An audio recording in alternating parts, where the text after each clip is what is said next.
Hello everyone, welcome to our shortcut রান্নাঘর। তো আজকে আমরা ভেবেছিলাম যে সবাই মিলে যেহেতু বাড়িতে আছি, তো বাচ্চারা সবাই মিলে আমরা পিকনিক করি। সেই কলা পাতায় খাওয়া, মাটির উনুনে রান্না, এইসব সত্যি এখন খুবই মিস করি।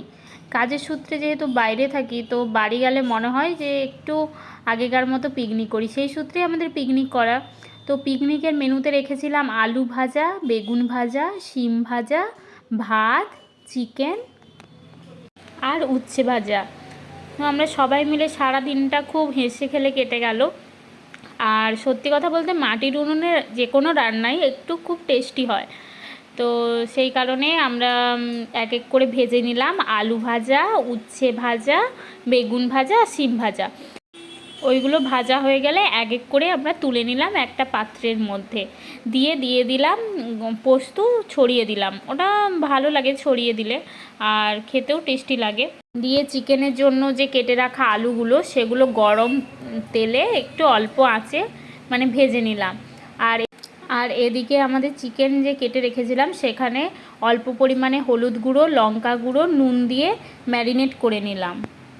দিয়ে অল্প পরিমাণে ওই চিকেনে দিয়ে দিলাম টক দই। টক দই দিলে সত্যি একটু কালারটা মানে ইয়েলো টাইপের হয়ে যায়, কিন্তু টেস্টি লাগে খেতে।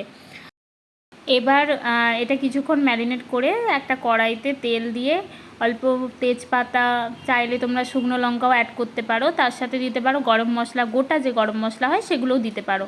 দিয়ে তেলে দিয়ে দিলাম আদা বাটা, রসুন বাটা আর পেঁয়াজটাকে যতক্ষণ না ব্রাউন ব্রাউন কালার হয় ততক্ষণ একটু কষিয়ে নিলাম। কষানো হয়ে গেলে পেঁয়াজে একটু টমেটোও দিয়ে দিলাম তার সাথে, দিয়ে হলুদ গুঁড়ো, লঙ্কা গুঁড়ো, চাইলে তোমরা ধনে গুঁড়ো আর জিরে গুঁড়ো অ্যাড করতে পারো। দিয়ে কিছুক্ষণ আবার কষিয়ে নিলাম। যখন পেঁয়াজ থেকে তেল ছেড়ে ছেড়ে আসবে, তখন আমরা চিকেনটা দিয়ে দিলাম। চিকেন দিয়ে আবার কিছুক্ষণ কষিয়ে নিলাম। কষানো হয়ে গেলে আমরা ওই চিকেনে জল দিয়ে দিলাম। যেহেতু অনেকে খাবো, তো সেই কারণে একটু জলের পরিমাণটা বেশি রাখলাম।